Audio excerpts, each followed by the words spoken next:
From CBS News Bay Area, this is the Evening Edition. Thanks for joining us. I'm Brian Hackney. And I'm Andrea Nakano. Begin with a live look at downtown San Francisco, where the Asia-Pacific Economic Cooperation Forum is underway. World leaders, including President Biden, will be in the city next week. We've got team coverage of the conference and its impact on the city. We'll begin with Don Lin, who was down at Moscone Center for day one. No big events on the first day of APEC. We understand some senior APEC officials had a meeting here on Saturday morning, but no major crowds. It was a very slow and easy day at Moscone Center.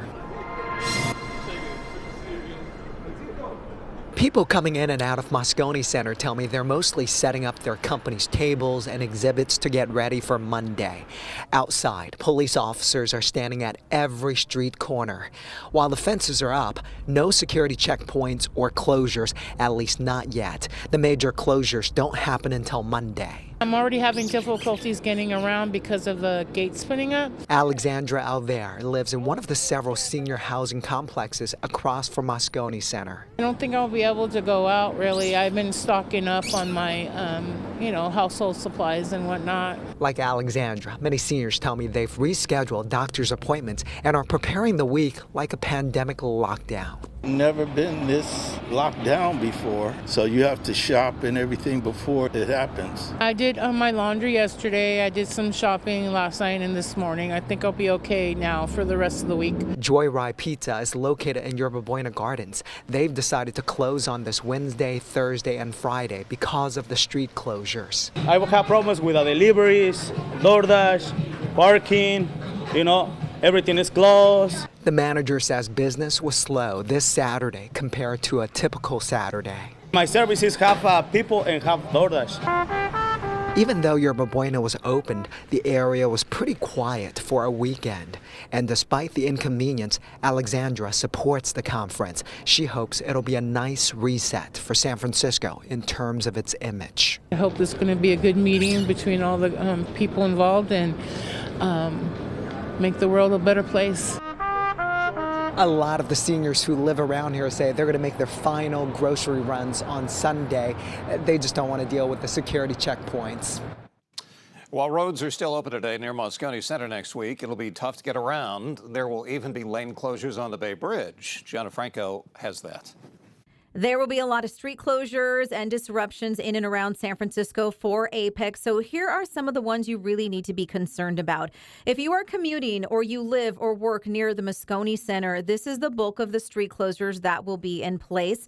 There's also going to be street closures in and around Nob Hill, as well as events happening along Embarcadero, specifically between the area of Battery and Broadway near the Exploratorium. And there's also an event planned for the Legion of Honor. So again, all of these areas that you're seeing right here on the mapping system are some of the most impacted areas that you can expect throughout the week. It will be quite busy on the roadways with all of the closures. So public transit might be your best bet. Just keep in mind to check that schedule because a lot of the reroutes and changes that will be in effect with all of the street closures that are in place, especially for Muni, dealing with areas near Moscone Center, near Embarcadero, as well as Nob Hill and Legion of Honor. That's where a lot of these events and activities are taking place. So again, check that schedule before you head out the door. There will be some impacts to transit. BART will be on a regular schedule. You can utilize BART, but just keep in mind, if you are taking BART, extra crowded trains will be expected since a lot of people may be doing the same thing. AC Transit, Caltrain, SF Bay Ferry will also be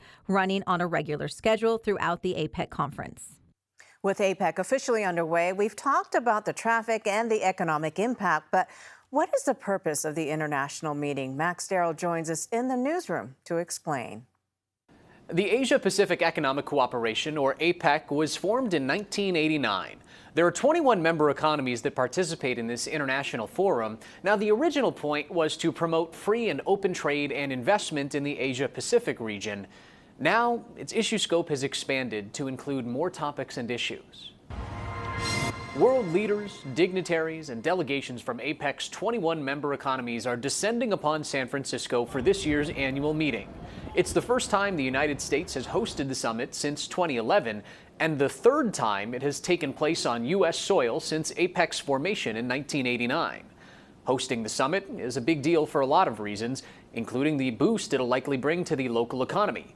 San Francisco Board of Supervisors President Aaron Peskin says, "This is a once-in-a-century kind of event. San Francisco is going to be on the world stage, and we're going to put on our best show. This is the largest gathering of international players in San Francisco since the United Nations Charter was signed here in 1945.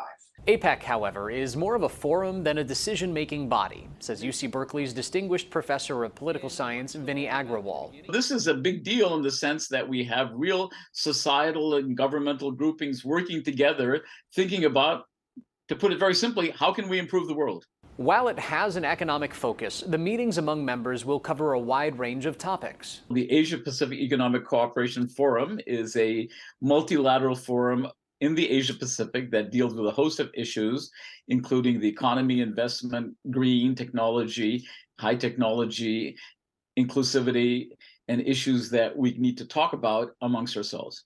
A highly anticipated event to happen on the sidelines of the summit that's expected to take place here with the world watching on, a face-to-face meeting between President Biden and Chinese President Xi Jinping. While Agrawal says what comes out of that meeting will likely be significant. The Biden-Xi meeting is not the central aspect of APEC. It's on the, quote, sidelines of the APEC meeting. And there will be other bilateral meetings between Japan and Korea, whose relations are now getting better, between the United States and maybe Malaysia. He expects the members will also have in-depth discussions surrounding AI as well. The meetings run through the week, with the summit coming to a close on Friday the 17th. And let's look ahead at some of the key events on the APEC schedule. It kicks off with APEC meets Silicon Valley and a welcome reception for the CEO Summit on Monday and Tuesday. Wednesday will feature the highly anticipated meeting between President Biden and President of China, Xi Jinping. Events will wrap up on Friday. We will have continuing coverage of APEC all week. You can see all the street closures and information on KPIX.com. Taking a live look now at the National Mall in Washington, President Biden placed a wreath at the tomb of the unknown soldier today and talked up the success of the legislation that he says delivered health care benefits to 500,000 veterans and their family members. He said that he's working to expand resources to help those veterans. And plenty of Veterans Day celebrations were here in the Bay Area as well. We'll begin at the USS Hornet in Alameda, where veterans gathered inside with Barbara Lee and members of the public. The USS Hornet is celebrating the 80th anniversary of its commissioning and the 25th anniversary as a museum. In San Jose, the annual Veterans Day Parade rolled through downtown. This year's theme was a legacy of respect. Tanks and other military vehicles rolled down West Santa Clara Street. Organizers say it's the largest Veterans Day Parade in Northern California, which started in 1918. Across the country, horses are helping military veterans cope with stress. Tanya Bacchus has a look at equine-based therapy here in California.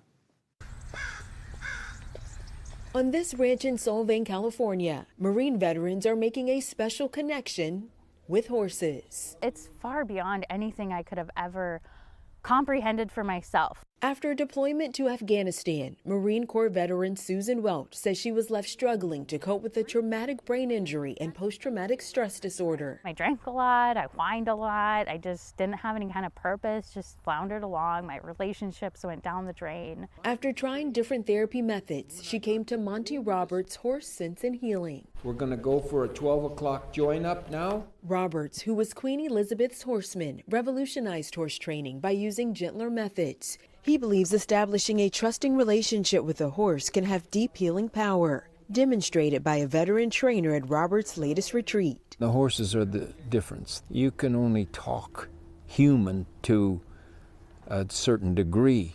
The horses can speak human better than we ever thought of it. A recent study by the Columbia University Department of Psychiatry shows equine therapy significantly reduces PTSD and depression among veterans. What I've experienced here is horses reflect what's going on inside of you. So if you're nervous and you want that horse to be with you, you got to let some of that go. Susan says finally learning to let go transformed her. If I want the horse to trust me, what am I going to offer them?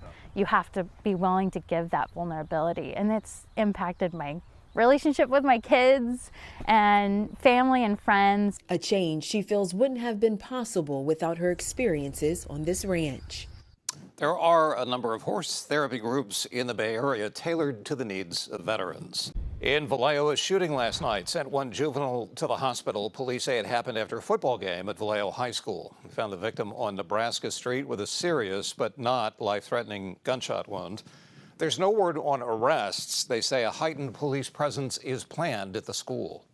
Ain't no party like the party on the people, because the party on the people don't stop. Across Sassoon Bay, activists in Antioch calling for police accountability in the midst of a federal investigation and a number of indictments against the department relating to racist text messages, corruption, and excessive force. Reimagine Antioch is demanding that all the text messages be made public and every officer involved fired. Actually, 8 o'clock on CBS News Bay Area. She's right.